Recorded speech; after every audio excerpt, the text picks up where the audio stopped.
During World War II, survival wasn't limited to bullets and rations. It extended to something as basic as staying warm enough to sleep.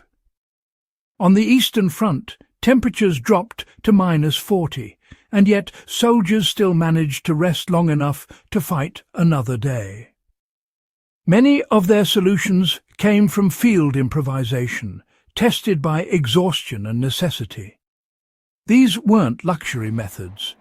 They were acts of survival that turned frozen ground into habitable space. And remarkably, many of these sleeping hacks still outperform some modern outdoor gear when applied correctly. Soldiers learned that warmth came from layers, not heat. One of the earliest lessons soldiers learned in winter warfare was that the key to warmth wasn't adding heat. It was trapping air. Wool and felt became the most prized materials because they created pockets of still air around the body. Soviet troops often carried extra foot wraps and thin wool pads, not as blankets, but as layering material between their uniforms and the ground. By stacking any available cloth, grass or straw beneath them, they prevented direct contact with frozen earth, the real cause of rapid heat loss. Modern survivalists still use this principle.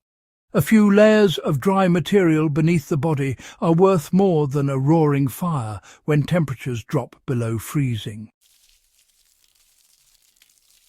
Fat and grease were used to waterproof and insulate. Both Axis and Allied soldiers learned that animal fat could save lives.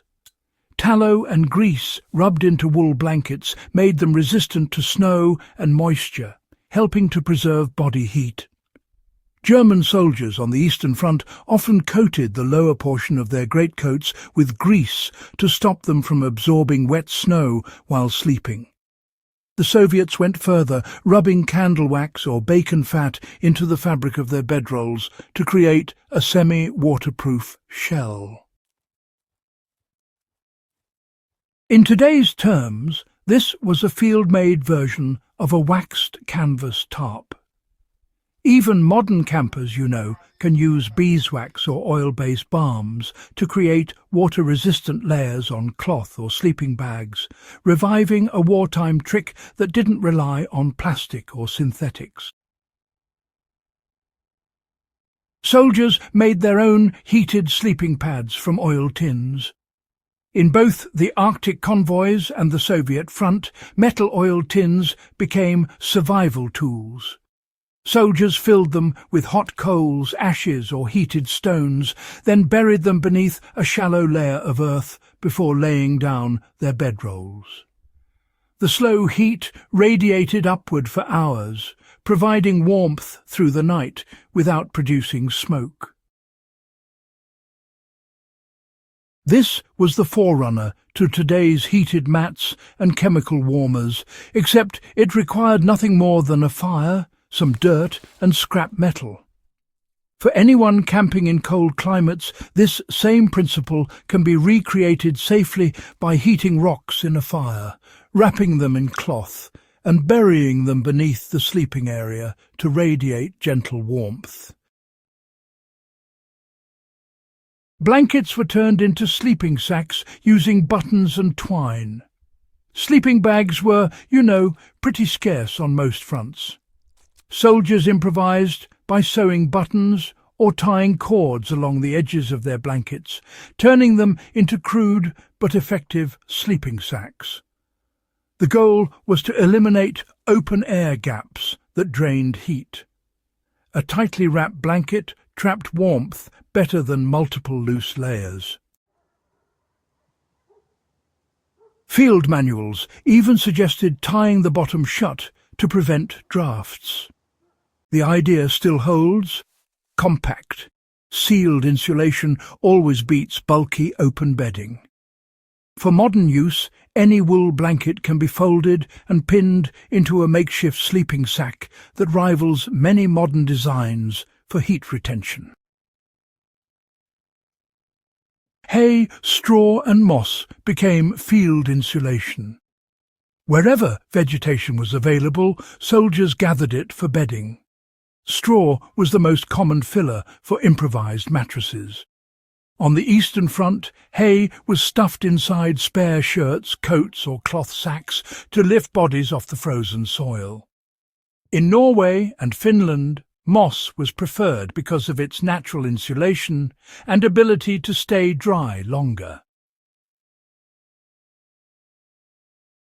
The key was creating separation from the ground, a principle still central to outdoor survival. Anyone building a temporary winter camp can reproduce this by gathering dry grass, pine needles or leaves and compressing them beneath the sleeping area. It's the same logic the soldiers used. Insulate from below, not just above. Entrenchments became natural shelters when lined correctly. Soldiers quickly learned that snow and earth were not enemies, but allies. A shallow trench or depression lined with wood, rags and waxed cloth could trap heat more effectively than an exposed tent. The Germans often dug sleeping hollows, lined them with straw, and covered the top with their ponchos or coats, sealing it with snow. The result was a primitive snow cave, stable, quiet and surprisingly warm. Modern bushcrafters still use this same idea under the name earthbed or snow bivouac.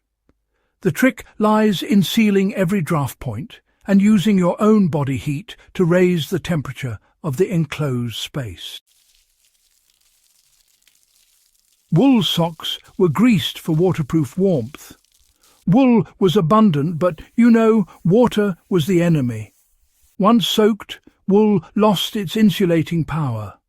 Soldiers combated this by greasing their socks and foot wraps with animal fat or wax. This waterproofed the fibres and helped prevent frostbite.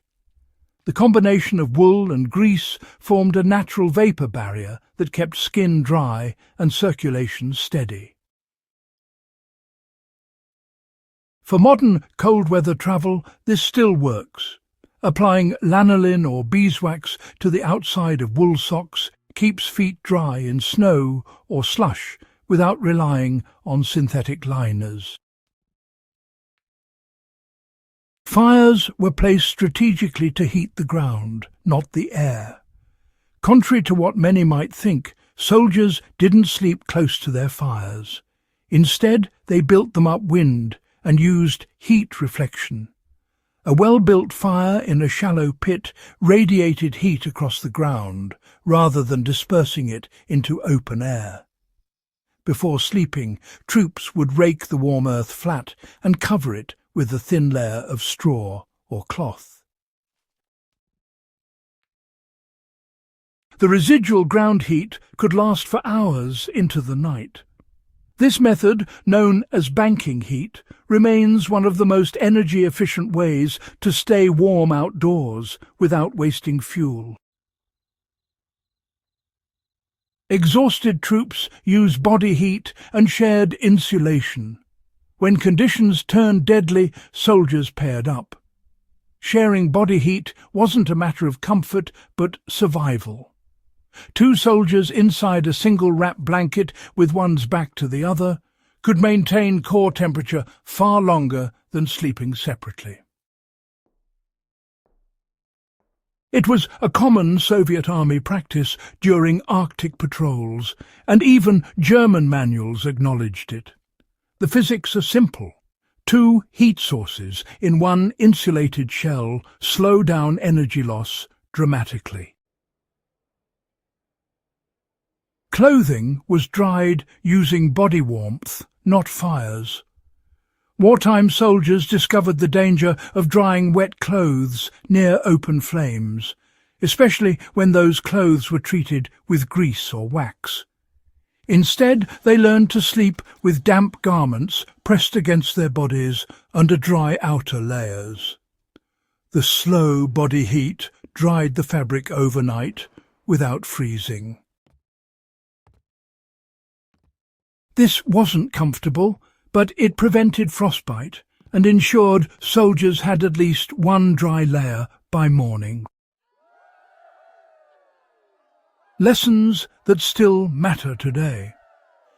Every one of these wartime methods relied on physics and practicality rather than technology.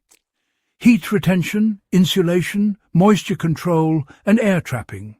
These were the true secrets of surviving frozen nights without modern gear. The soldiers of World War II didn't have sleeping pads, synthetic tarps, or down-filled bags.